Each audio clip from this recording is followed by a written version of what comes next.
You're listening to the Fresh Hell podcast. Fresh Hell contains stories of a disturbing and often graphic nature and is intended for a mature audience. Please don't let your kids listen to this, or they might turn out like us.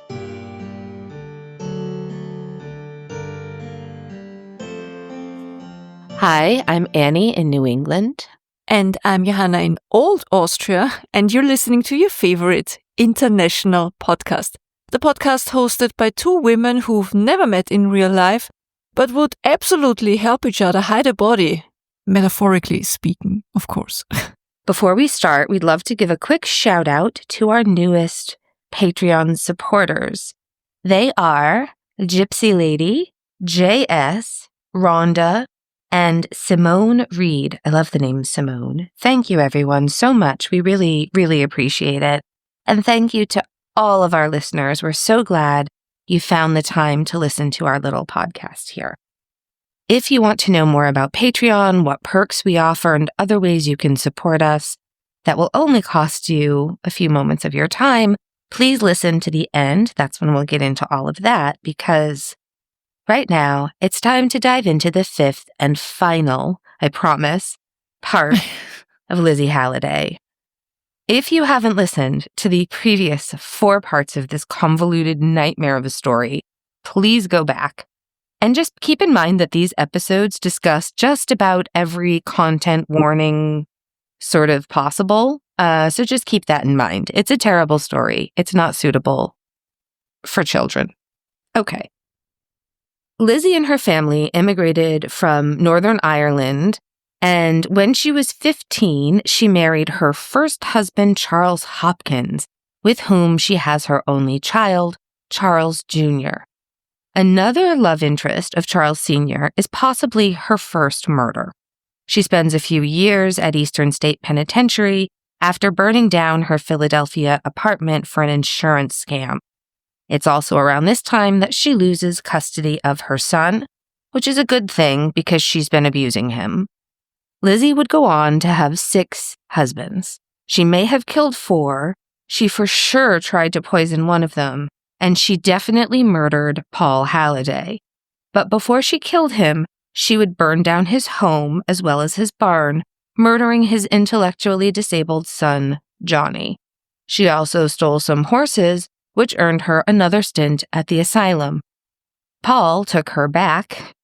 He was like, listen, I can't cook. It's fine. Come home. And she did in the spring of 1893. And unfortunately, it was not long before his body was found under his own kitchen floor, as were the bodies of 2 women who were found under the manure pile in the barn. And those 2 people were Sarah Jane and Margaret McQuillan, the wife and daughter of Thomas McQuillan, a contemporary of Lizzie's father from back in Antrim. All 3 had been bound, shot, wrapped up, and buried on the property. And Lizzie had been just living her life over the dead body of her murdered husband for weeks with no problems whatsoever. We hate that. Lizzie is arrested. She's later caught trying to dispose of items in the sheriff's outhouse, including jewelry that belonged to Sarah Jane and Margaret, and a watch belonging to Paul, as well as a revolver and 2 boxes of ammunition, and a small bottle of chloroform. Lizzie had likely used the chloroform to subdue the women or her husband before shooting them. You'll recall that at the end of our last episode, we mentioned there would be a tragic consequence of a guilty conscience, and that had to do with the bottle of chloroform and the physician who had sold Lizzie the chloroform. It's also possible that she stole the chloroform from him, I'd say. Yeah, it's absolutely possible. We don't really know. But chloroform was commonly used at this time. I have a little excerpt from an article by the editors of History.com who wrote, quote, also called trichloromethane, chloroform is prepared through the chlorination of methane gas. It was first prepared in 1831 by the American chemist Dr. Samuel Guthrie, who combined whiskey with chlorinated lime in an attempt to produce a cheap pesticide.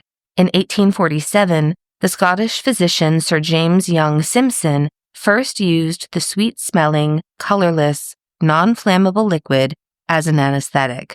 when administered by dripping the liquid onto a sponge or cloth held so that the patient inhaled the vapors, chloroform was seen to have a narcotic effect on the central nervous system and produced these effects relatively quickly.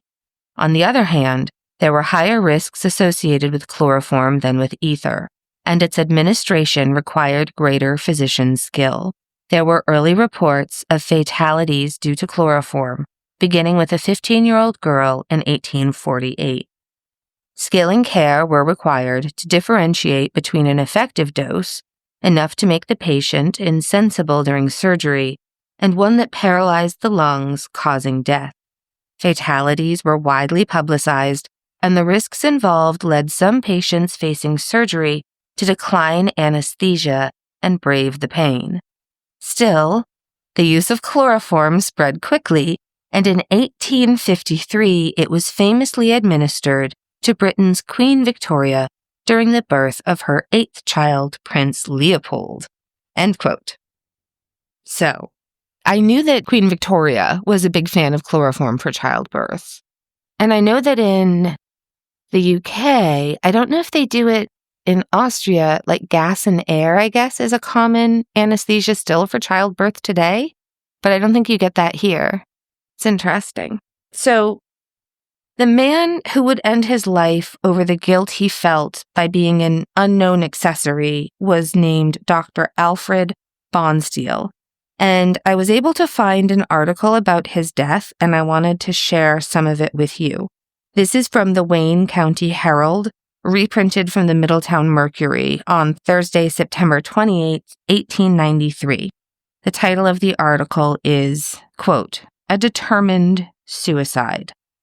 Coroner Roche held an inquest Tuesday on the body of Dr. Bonsteel, who died that morning from the effects of injuries inflicted by his own hands on Monday.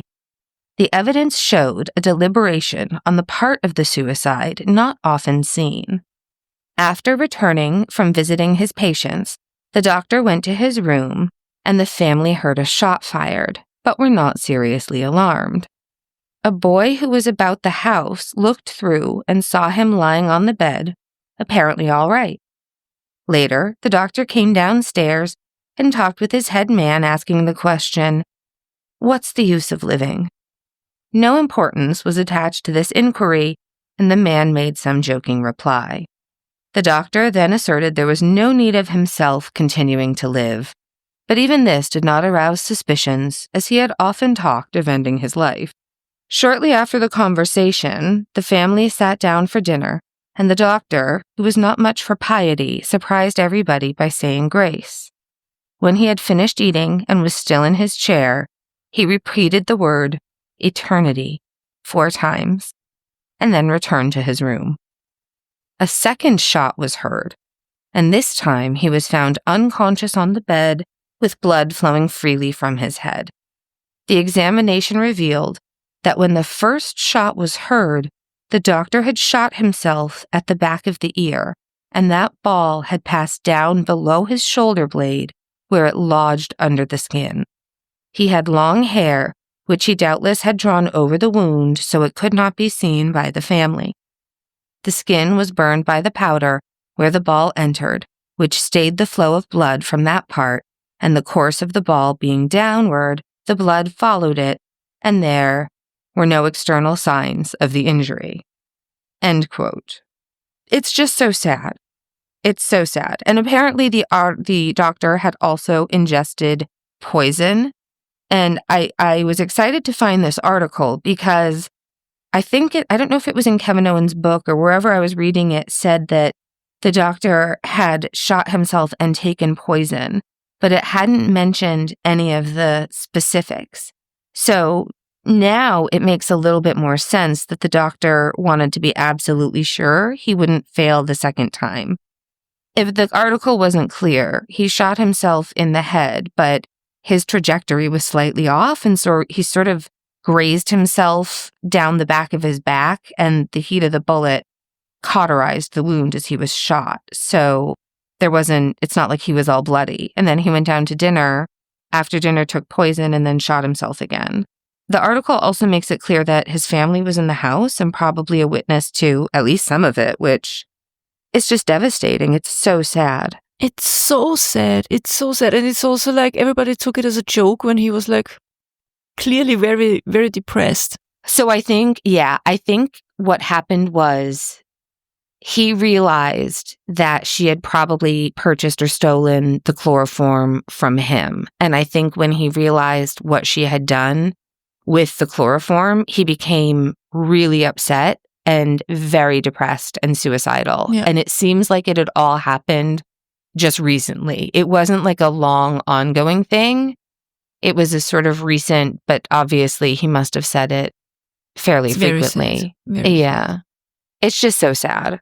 Meanwhile, back at the jail at Monticello, you'll remember Mrs. Mary Beecher and her husband Sheriff Harrison Beecher, they have been looking after Lizzie. That October, she's the first prisoner they can recall who asks for work. And they don't trust her with scissors, so Mary cuts out a bunch of patterns so Lizzie can sew dresses in her cell. Lizzie is screaming less and is calmer more frequently, and that's a good thing for everybody that is kind of involved. And one day, she acts as though she's just woken up from some kind of trance, and she pretends she doesn't know where she is or what's going on. And then when the sheriff tells her that she's in prison and for what she is in prison, she claims innocence, and she says that she was the victim of a wife-swapping deal. It's also in 1893 that the famed investigative journalist Nellie Bly will interview Lizzie. Now, Nellie was an American journalist who was widely known for an exposé she did in which she worked undercover to report on mental institutions, specifically the New York City Mental Health Hospital on Blackwell's Island, where one of Paul Halliday's past wives had died. We have mentioned her. And we're not actually going to get that into Nellie or what she had to do in order to be admitted into the asylum in the first place, because I have a whole future episode planned about her. But the important thing to know about her for our story here today is that unlike other people who had come to talk to Lizzie, Nellie had actually done her research. She had a team of people that she had sent out to sort of investigate Lizzie's claims, and she wasn't very interested in her lies. She confronted Lizzie with the evidence left behind in the shanty, asking her if she never noticed the blood all over the place. And so Lizzie tells Nellie no, she didn't notice anything at all. Finally, it's about midnight, and Nellie has gotten absolutely nowhere, and she's fed up. This is from an article that Nellie Bly then later wrote about it. And then Bly says to Lizzie, quote, "Do you know what I believe? I believe that you alone and unaided killed your husband and the McQuillan women and buried them. I don't believe you were ever insane for one moment of your life, and that you are the shrewdest and most wonderful woman criminal that the world has ever known." When I finished, I waited for one moment. She is still, with that smile that had some pride in it too. And then I asked, "Did you or did you not kill those people?" She looked up. There was real alarm in her face. "I have been crazy. I was drugged," she ejaculated defiantly. In all my talk with her, Lizzie Halliday showed no sign of grief over her husband's death, nor has she shown any sorrow for the fate of the McQuillan women. Her only concern is to get all the things she thinks belong to her. She is, in short, the most avaricious woman I have ever met. End quote. Yeah, avaricious means greedy, and it's understandable why Nellie feels this way. Because while Lizzie has claimed to have had amnesia this whole time and claims that she was drugged and can't remember or talk about anything, when it comes to what she feels is her property, like the material possessions that she owns, Lizzie can list every single piece of fabric, every nail in the wall, every piece of straw in the barn that she thinks is hers. So this is the kind of strange dichotomy we see over and over again where, after she murdered Paul, but before she was arrested, she went and paid their taxes. So Nellie leaves her first visit with Lizzie, and she's got a long list of property but no actual information. But she's going to be back. And meanwhile, back at the Monticello jail, Mrs. Mary Beecher has gotten used to dealing with Lizzie, and she has maybe gotten a little bit too comfortable. So then it's November 14th, and Mary's with Lizzie in her cell when suddenly, from behind her, hands lock around her throat with just a vice-like grip, and she cannot get a breath. She's struggling, desperately trying to get Lizzie off of her, and she's starting to lose consciousness. She's finally able to make enough noise to summon the attention of her husband, Sheriff Beecher, and he needs to use all of his strength to subdue Lizzie, which is something that comes up a lot, right? Is how very, very strong Lizzie is, considering how very petite she is. You will frequently hear that it required multiple grown men in order to restrain her. And this also tracks because you might remember from an earlier episode, one of Paul's sons, her stepson, had reported that she once choked him so badly it permanently damaged his voice box. And he wasn't a child when this happened. This was a full-grown man. Yeah. Fortunately, Mrs. Beecher survives, and when they search Lizzie, they find a very large sewing needle that she had hidden in the folds of her dress, which in the New York Times they report they thought that she was saving it for an attack in the future. And this wouldn't be the first time someone let their guard down around Lizzie, who should not have. But unlike the others, Mrs. Beecher was relatively unharmed, thank God. Yeah, foreshadowing. Yeah, also, so many crazy, interesting little things happened within these murders that I'm so afraid we're gonna forget something, but it's fine. So, you remember how the people visiting the Halliday farm, which was now known as Murder Gulch, were just stealing anything that they could get their hands on? Someone came forward and returned to the sheriff's office a book that they had basically just walked out of when they went to look at where the murders happened. They just stole a ledger that belonged to Paul Halliday. And for the most part, it was just lots and lots of records of shipment of charcoal, tax information, just all kinds of work with life-related personal notebook. But then on one page, he had written at the top, Lizzie's crimes. And also on that page was written, May the 4th, 1891, the house was burned. Barn burned May 26th, 1891. From Mary Gravlin, received a letter on the 10th. Went to Newburgh on June 12th. Lost or stole out of my pocket and Mrs. Smith's house by Lizzie, end quote. So this was all, I'm glad they returned it, because can you imagine all the stuff that was stolen and never recovered from that scene? So that last one is referring to when Lizzie had gone with Paul with the horses and she robbed him from Mrs. Smith's in Newburgh. At that time, she'd also stolen a letter from Paul's daughter Mary, in which Mary was like, for the love of God, leave Lizzie, she's the worst. It's also interesting to note, I thought, that he does not mention her murdering Johnny in that notebook, and you wonder why. Yeah. Also in November, Nellie Bly comes back, and now Lizzie is telling Nellie that she can remember now all the things she couldn't the last time she was there. And Kevin Owen has a piece written by Nellie reprinted in his book, so in this case, I don't know. I'll read Nellie, and Annie, you read Lizzie, so... Yeah, yep, that makes sense. So Lizzie tells Nellie there's a dangerous gang out there, and they're made up of a whole bunch of people who drug and kill innocent victims. She says that she doesn't know all of them, but she won't give the names of the ones that she does know because she's going to be killed if she does. And then Nellie asks how the murdering is usually done. And Lizzie responded saying, quote, the gang made a habit of driving along the roads and asking people if they didn't want to ride a little way.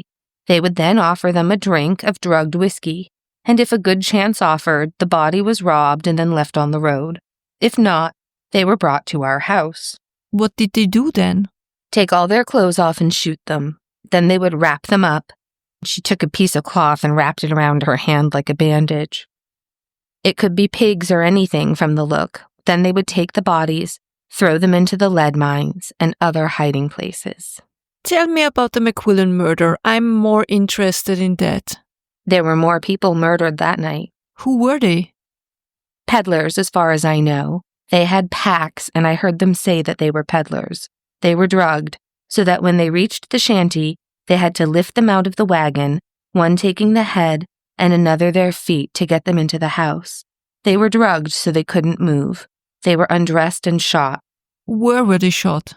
Lizzie placed her hand over her heart and said where it would do the most good. They were always shot in the heart and many times to make a sure job.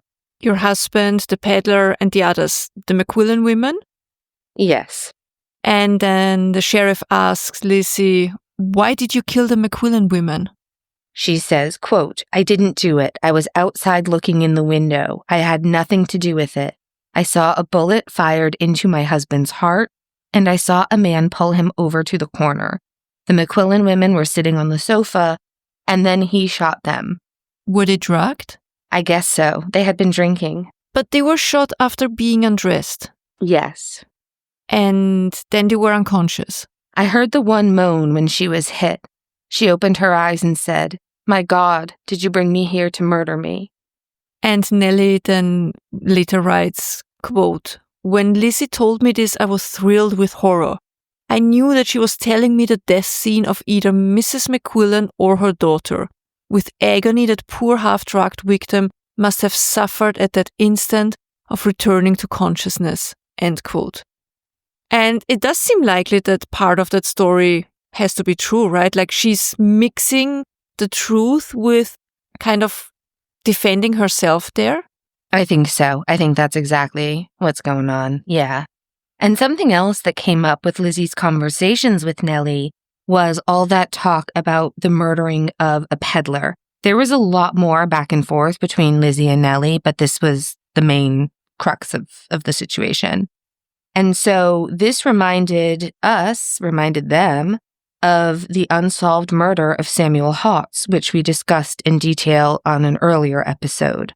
Hotz, who was known as Hutch by his customers, had been robbed and murdered in 1890.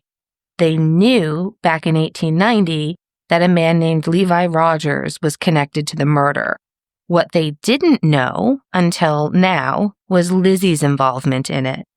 Lizzie was able to give them new information that led to the discovery of an unclaimed box that was sent to one of Lizzie's aliases at an address in Troy, New York. Inside the box was the jewelry that had been stolen from Samuel Hotz, as well as 2 revolvers that were probably used in the murder. Levi was already serving 7 years for other unrelated crimes. He'd also previously done time in New York and in Pennsylvania. And the newspapers said that he would be tried for the murder of Samuel Hotz nearing the time of his release, but then I couldn't find anything else. I did find in one article, it was a little bit disconcerting because one article said something like, basically they were arguing over which jurisdictions should foot the bill for the trial. It was like, well, a trial's going to be expensive, so this didn't happen in our county. You should, they kept fighting over who was going to pay for it. I think it's possible that there was never a trial because Levi died and Lizzie was already serving life, but The mines where Samuel's body was found were not far from the Halliday land, and also a previous search of Levi's possessions, they found a blood-stained wagon, which was stolen as well. So they knew of him, but figuring out where Lizzie's involvement was sort of tied up all the loose ends for that murder. Yeah, I think it's interesting to note that Levi Rogers and Lizzie did have a criminal connection, and it's likely that she had an accomplice in murdering Paul Halliday and the McQuillan women, but it wasn't Levi. He was still in prison, and we still don't know who that man was who might have helped Lizzie. Many neighbors came forward during the trial to report seeing someone with her. One neighbor had an especially creepy account of seeing 2 people outside dressed as men dancing around. outside of the Halliday farm at night, probably around the time Paul was most likely murdered, and they were sure Lizzie was one of them in men's clothing, actually. Meanwhile, back at the jail, Lizzie is a menace. She becomes ill, and the doctor's like, she needs a bigger cell with some heat, or she's going to keep being poorly. So she gets a larger cell, and she gets a stove in her cell, and she immediately starts setting fires. So they chain her to the floor so she can't reach the stove, but can still benefit from its warmth. She also has some further attempts to end her life, and she will again be tube-fed as needed to keep her at a healthy weight. In early December of 1893, Sheriff Beecher made a statement that really shocked people and made the papers. He said that he believed Lizzie Halliday and Jack the Ripper might actually be one and the same. I know. He's in an article featured on page 1 of the Elmira Star-Gazette saying, quote, "It has been proved that she was in Europe at the time." She wasn't. Spoiler alert, she wasn't. Spoiler alert, yeah, no. She frequently refers to the subject both when she is in possession of her mental faculties and when she is raving. In addition, I said to Mrs. Halliday, "Lizzie, you are accused of the Whitechapel murders. Are you guilty?" "Do you think I am an elephant?" she replied. "That was done by a man." End quote. So, yeah, Lizzie had not been to Europe. The only thing I can think of is if they believed her earlier lies about her past when she first met Paul, saying she had just arrived in the country. But no, Lizzie Halliday was not Jack the Ripper. But it's interesting, isn't it? Because it shows how little people at this time understood about people who murdered without a motive. Yeah, exactly. Like, it's hard to comprehend that you would just go ahead and kill someone. Yeah, and that there are more people out there like this. That's right. Yeah. And even if we take the claims seriously for a moment, the MO of Lizzie is absolutely nothing like the very gruesome, I mean, not that Lizzie's murders weren't gruesome, but like the murders in Whitechapel. Some of the sources you read say that she mutilated Paul because of the condition of his body, more specifically the issue of the eyeball on the cheek, but we don't really know how that came about. It could have been just from the gunshot wound, I think, combined with decomposition. Yeah, it could be. How do we know that they didn't accidentally hit him with the crowbar? Like, could it have happened post-mortem? Or did she whack him over the skull, like hit him in the head with an iron or a well-seasoned cast iron skillet, and then tie him up and shoot him for good measure? It's who can say? Yeah, you think about it though, don't you? Like, I still keep thinking, because I don't think she could have moved everybody without help. I don't think so neither. No. Even if she was described as being surprisingly strong for her size, but still, that's a lot. To subdue all these people, murder them, tie them up, murder them, move them, bury them. It's a lot. Yeah. But as you said, there was obviously absolutely no truth to the Jack the Ripper connection or rumors, but any hardcore Ripperologist might be aware of this connection. Okay, so let's talk briefly about her trial, because the information in the trial is how we were able to fill in a lot of the information that we've already given you. The trial began on 19th of June 1894, and the charge read, quote, "Having sufficient and damning evidence that Lizzie Halliday, having willfully murdered Sarah Jane McQuillan between the 2nd and 4th of September, in making an assault upon her with a certain revolver and shooting leaden bullets, therefore thereby killing and murdering her," end quote. They decided to try her for the murder of Sarah Jane because that was the case where they had the most evidence, from the monogrammed ring found in the outhouse to the post-mortem sketches, pictures. She was the least decomposed and sort of the best known, so that's how they decided to try her for Sarah Jane. Yeah, that's right. At the trial, Lizzie pleads not guilty. Her attorney, a man by the name Carpenter, wanted nothing to do with the case, but was forced to defend her.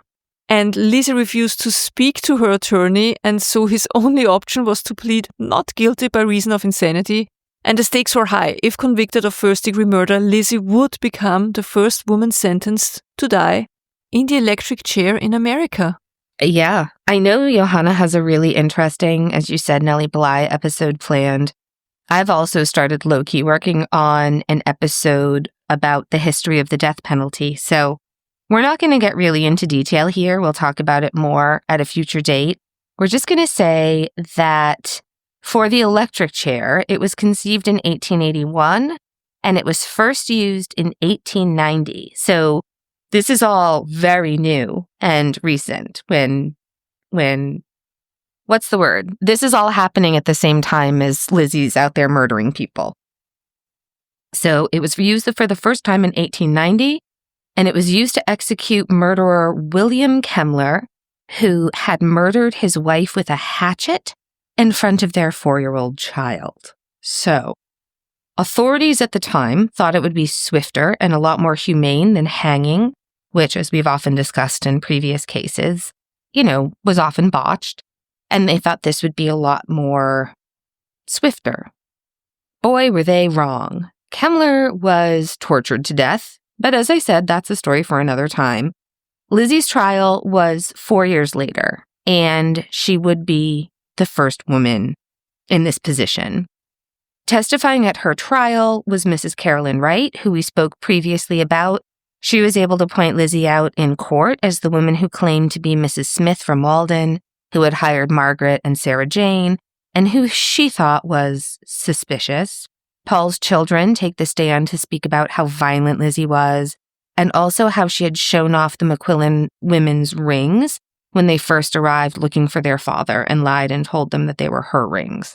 Those were the same rings that were retrieved from the outhouse. Speaking of retrieving things from the outhouse, they called to the stand the officer who had searched the outhouse and retrieved the bullets, the gun, and the chloroform bottle and some of the jewelry. That poor guy. I know. And this is, yeah.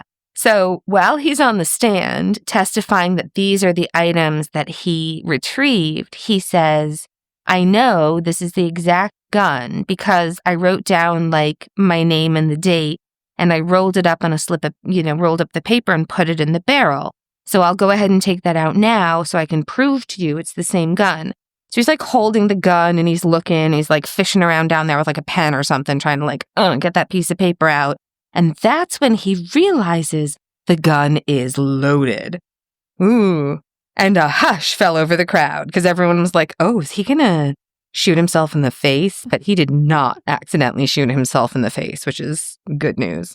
The prosecution points out that the hiding and attempt to dispose of items in the outhouse in itself points to a sane person who knows they've committed a crime and is trying to conceal the wrong that they've done.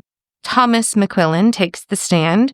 He is an old and absolutely devastated man who talks of the last time he saw his wife and daughter through sobs. It's devastating. And then there's just a whole bunch of medical professionals who will take the stand. They do this during the trial, and they'll do it also afterwards. And I'm not going to detail them all here. If you want specifics, definitely check out Kevin Owen's book. But basically, there are doctors saying, oh yeah, Lizzie is absolutely insane. There are other doctors saying, oh no, Lizzie has always been sane. She's faking being sane.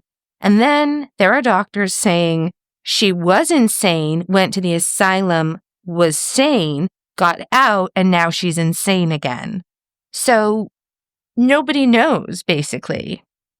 In mid-June 1894, Lizzie is convicted of first-degree murder, and her sentence was as follows.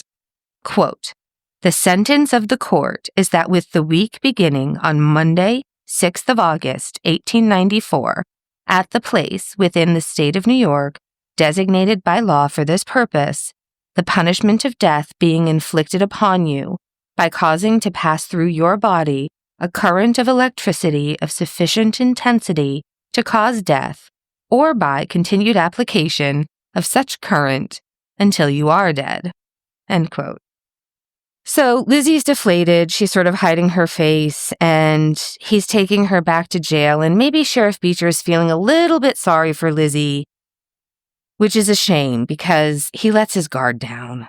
And Lizzie, who is a known biter, manages to find an opening, and she viciously attacks Sheriff Beecher, bites his hand through his glove that he'd worn for just this potential reason, through the glove, through the skin, right down to the bone.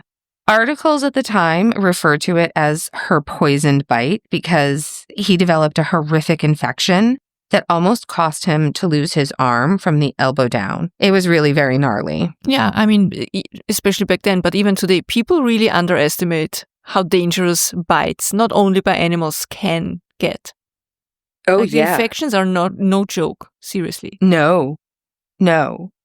On Thursday, June 28th, Sheriff Beecher, along with his wife, the deputy sheriff, and Lizzie, got on the train, and they were heading for Dannemora Prison. It was known as the Hellhole in Lizzie's day, and today it's known as the Clinton Correctional Facility. It's a bit of a PR switch.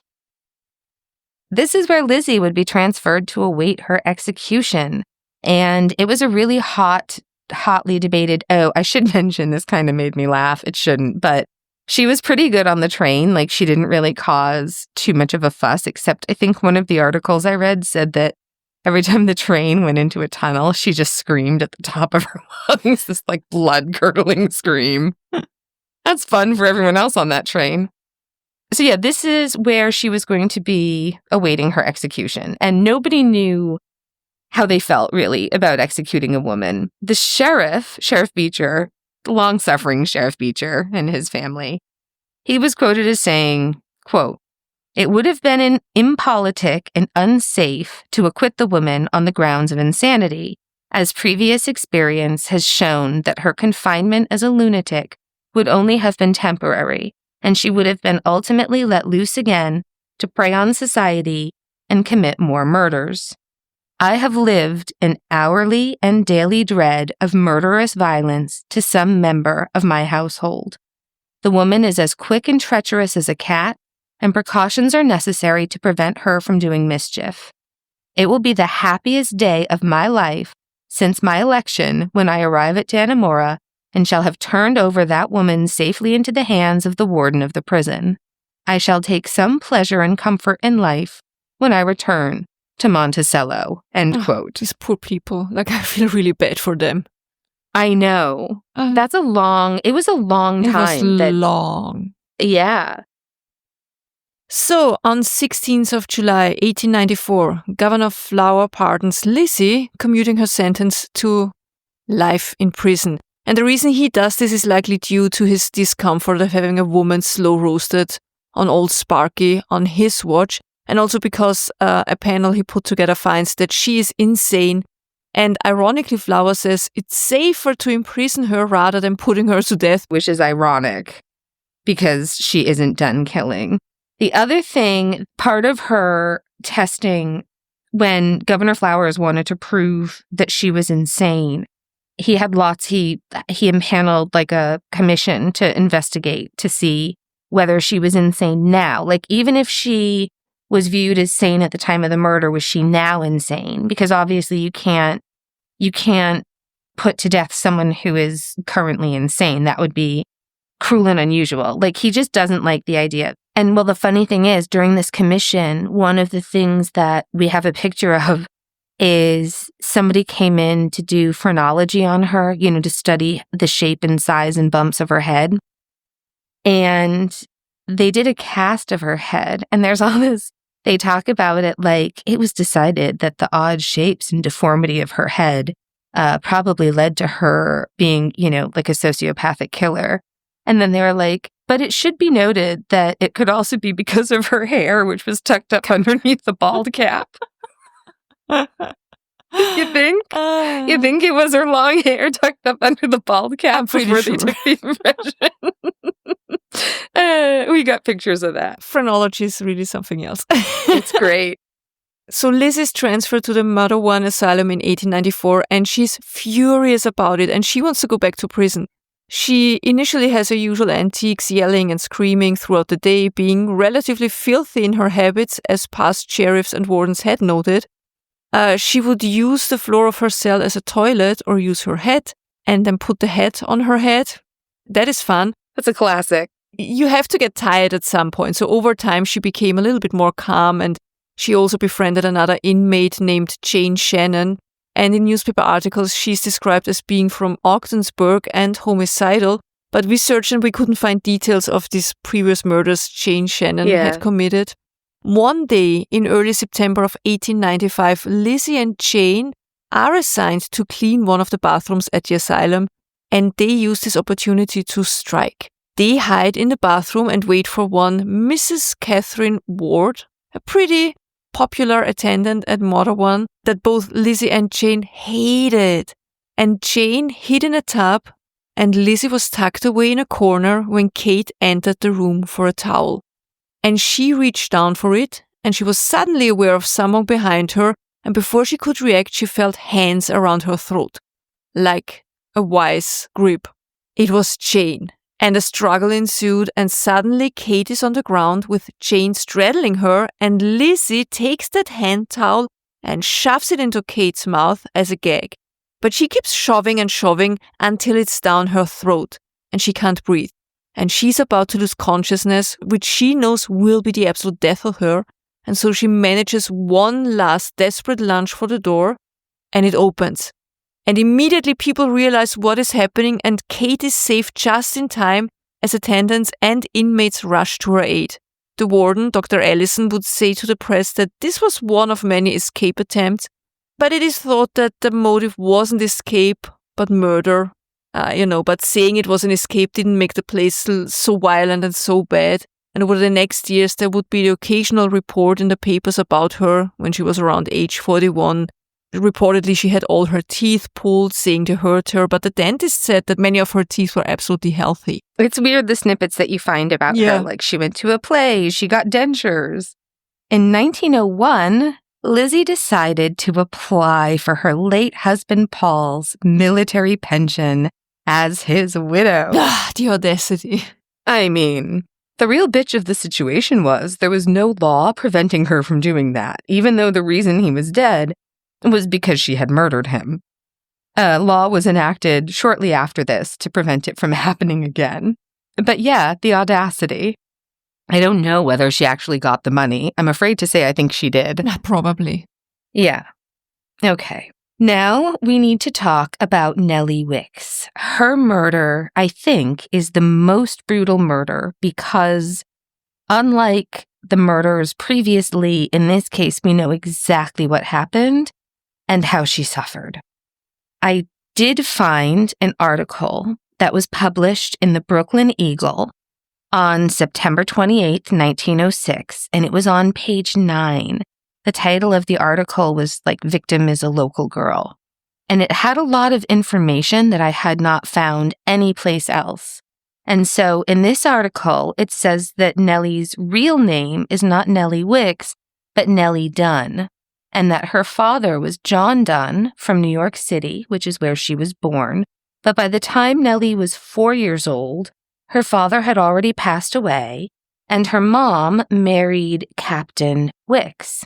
And since then, she lived on Fire Island, which I think is a really, really beautiful, popular summer destination, like Provincetown, not unlike Provincetown.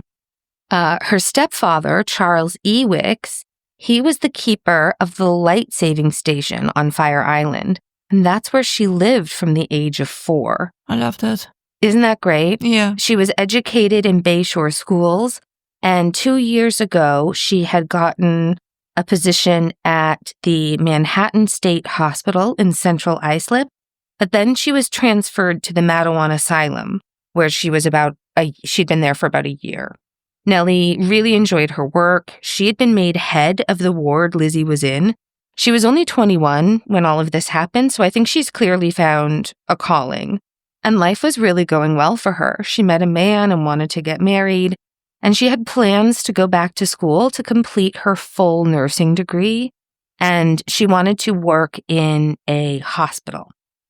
Where she was working now was technically a hospital for the criminally insane, but it was for the criminally insane. So she was a corrections officer as well as a nurse, and she really wanted to focus more on the nursing aspect and work in a more traditional hospital setting, which I can understand. Nellie had known Lizzie for about a year, and Nellie just had such a soft way about her.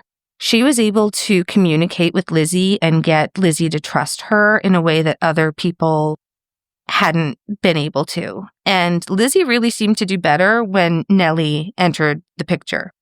When Nellie decided it was getting to be about time to leave the hospital, everybody told her, do not say anything to Lizzie. Just go. Don't say anything.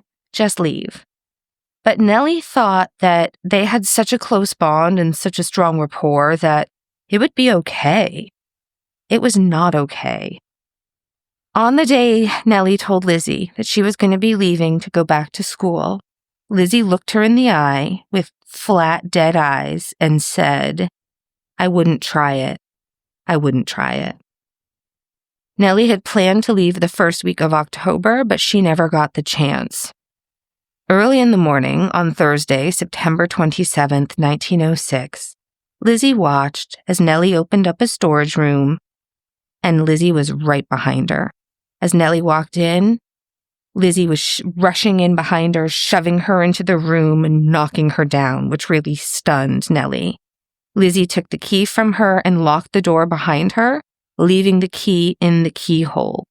And this was key. This is important because it was a lock where if the key was in the keyhole, you couldn't do anything from the other side. You had to take the key out in order for someone to open it from the other side. Lizzie locks the door, shoves Nellie down, grabs a pair of extremely sharp scissors that Nellie had. I think she had maybe like a, what are those things called where you have that? Chatelaine. Thank you. Chatelaine at her waist.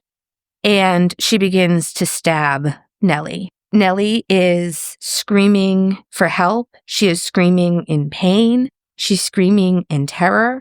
And everyone rushes immediately to the door because they hear her screaming, but they cannot get the door open because it's locked.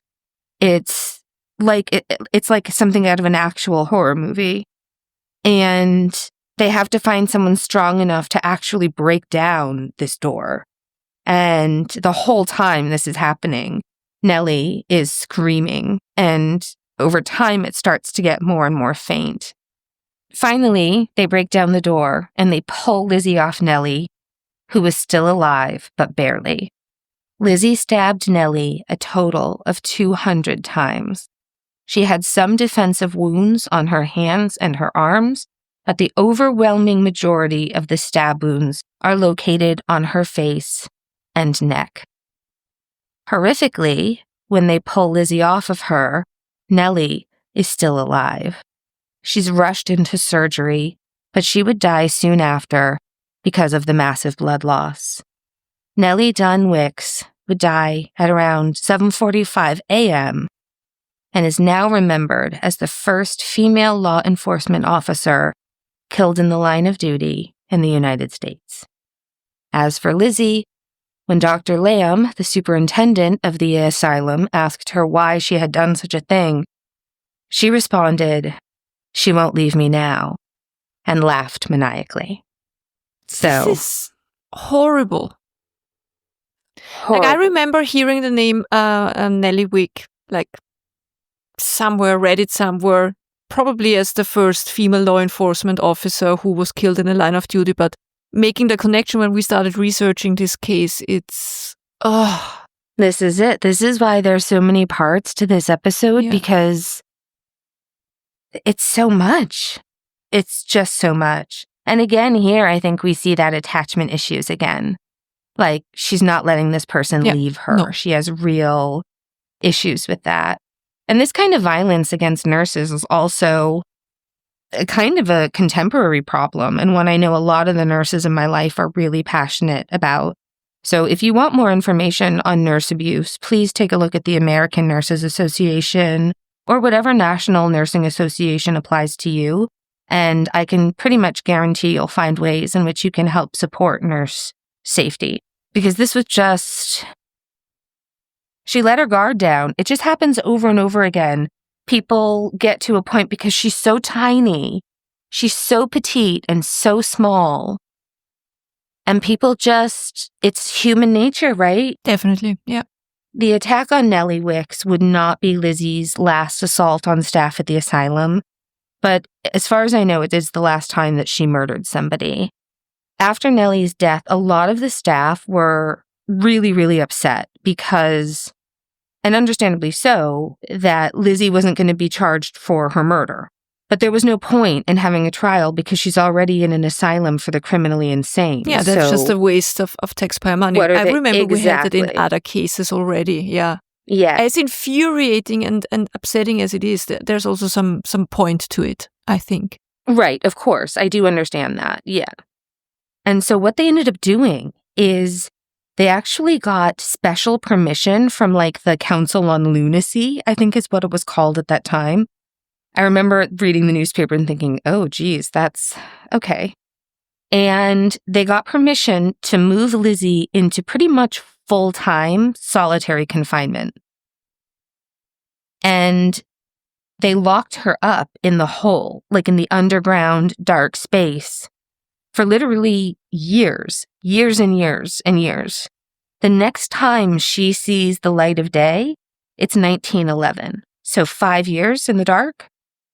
And again, this is still the kind of thing you sometimes see in the US, and I'm sure in some other countries where, I'm not saying specifically this happens, but the situation where it's people who need mental health treatment often end up in prison, and then the prison conditions exacerbate the mental health crisis. I'm looking forward to having a chat with people in the Facebook group and in Patreon and the comments, because I don't think Lizzie was ever insane in terms of the legal definition, because so much of what she did was premeditated, required planning, and then she tried to hide things, all things that, you just don't do if you know what you did was, But she's also not mentally well. And while I do think she probably started off faking a lot, I think as the years passed, her own mental health just kind of tanked. What do you think? Yeah, I think you're spot on. I think she faked a lot of it in the beginning, but for several reasons, maybe leaning into it, and then also with her surrounding and no real help there, and how it was. I think it really, she developed serious mental health problems, obviously. That being said, and as horrible as 5 years in total darkness are, I'm having a very hard time having any kind of empathy in Liz's case here. Oh, yeah. I'm not defending the practices at all. I hope you know what I mean. I do. But I can see why they were used as measures. She's the kind of person many people would love to lock up, throw away the key, and forget they even exist. You know what I mean? 100%. Yes, she was a huge pain in the ass. Even at her best, she was a nightmare. What do you do with a person like this? Yeah? Yeah, I get it. Anyway, over the years, you would occasionally read of Lizzie attempting to take her own life. And if you read Kevin Owen's book, he gets into all the details in the different ways that she attempted. Many were simply a cry for help or attention. Some seemed to be more earnest. But then on Friday, 28th of June, 1918, Lizzie died of Bright's disease, which is a historical term for kidney disease. And the following is one of her shorter obituaries. And it's from the New York Times from Saturday, June 29th, 1918. Quote, Lizzie Halliday, dead. Guilty of 5 murders and described as worst woman on earth. Beacon, New York, June 28th. Lizzie Halliday described as the worst woman on earth after she had killed 5 persons, her husband, a stepson, 2 women friends, and then a nurse who attended her in the Matteawan Asylum, died at the state hospital today. She was convicted and then adjudged insane, but there was a strong suspicion that she had murdered several others, including a former husband and an itinerant peddler. She was said to have been a member of a wandering gypsy band when she married Paul Halliday, an aged farmer of Burlingham, Sullivan County. The New York authorities first heard of her when her first husband disappeared in 1893. The mountains near Burlingham were searched and the bodies of 2 women buried at the bottom of a haymow were found. When arrested, she confessed the murders. In 1894, she was sentenced to die in the electric chair, but her conduct under imprisonment led to the appointment of a commission to investigate her sanity. Governor Flower commuted her sentence and she was sent to Matteawan, from which she tried to escape several times. Then she tried to murder her nurse, Miss Catherine Ward. Of all the attendants, Nelly Wickes was the one who best had control over Lizzie, and the insane woman became attached to the nurse who had planned to leave the asylum for other work. When she told her plans to Lizzie, the latter seized a pair of scissors and cut the nurse's throat. At the time of her death, Lizzie Halliday was in her 58th year, end quote. And she was buried on the grounds of the Matteawan State Hospital for the Criminally Insane in an unmarked grave, not far from the high school. And by the way, the hospital closed in 1977. Yeah, I love how that little obituary really focuses more on the murder victims than on her, which I totally appreciate. It's interesting because in her obituary, it says she was guilty of 5 murders. And those 5 people, of course, are Nelly Wickes, right? Sarah Jane and Margaret McQuillan, Paul Halliday, Paul's son John Halliday.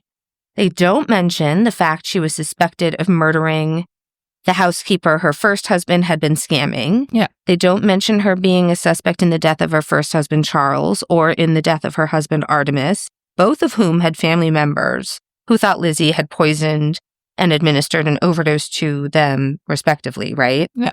They briefly mentioned the murder of Samuel Hotz. That's the itinerant peddler that they were talking about.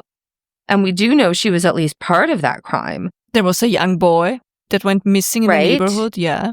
George, yes. There's so many unsolved murders and missing people cases around Lizzie. You just wonder how many more of her crimes we just don't know about. Yeah. And then all the other crimes on top of it. Right.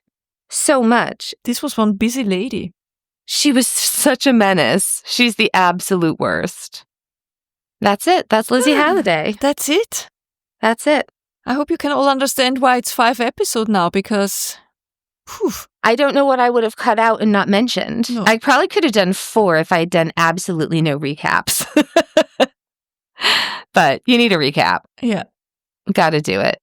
She was terrible. It's just, there's so much. There's just so much. And also so much like criminal history.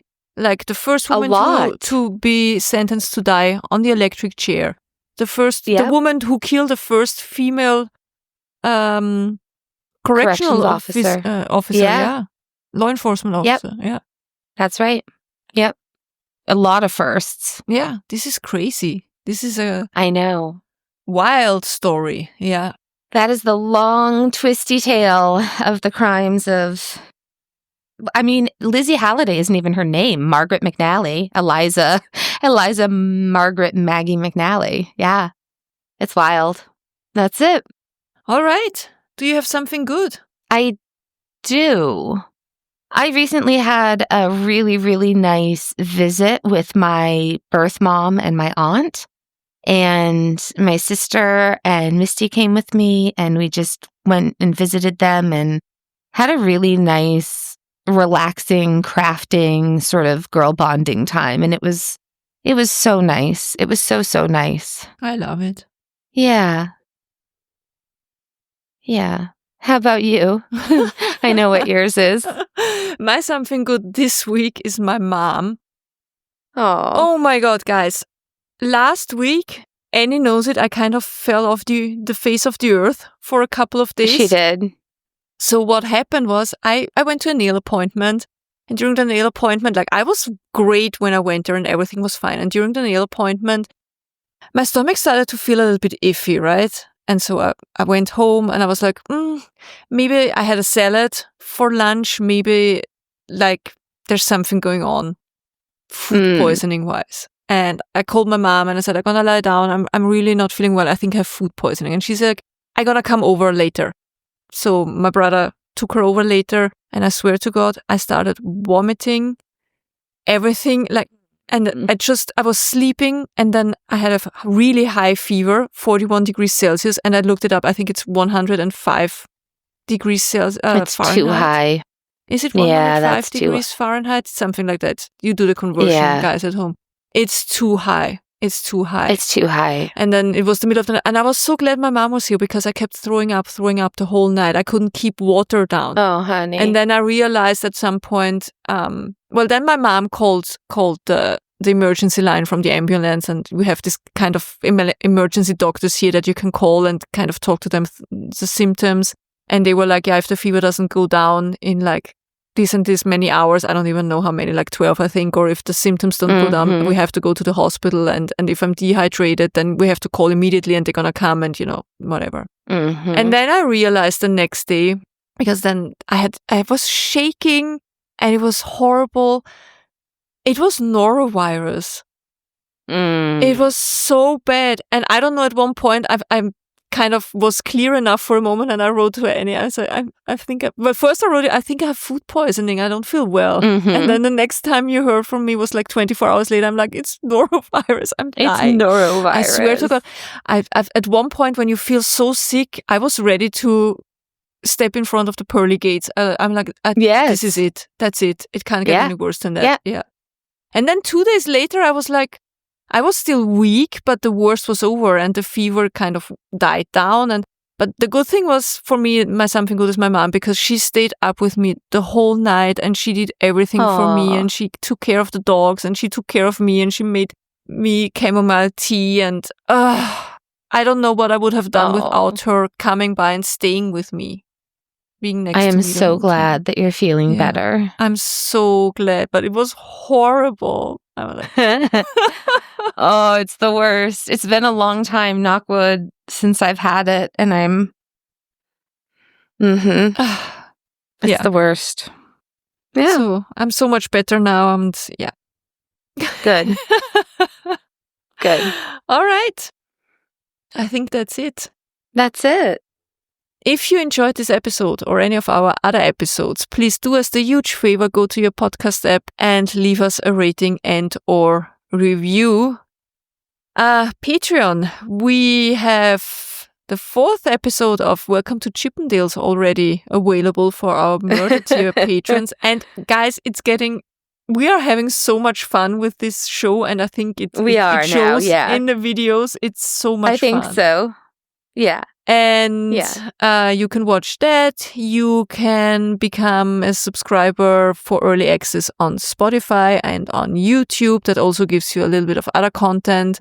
Yeah, just go to patreon.com, search for us. What else? Please, if you want to support us in any other way, recommend us. That's the best. Recommend us to... We always get like, when people join the Facebook group, where did you find us? And so many times it's like, well, my friend recommended you, and it's so delightful to see that, and it really helps a lot.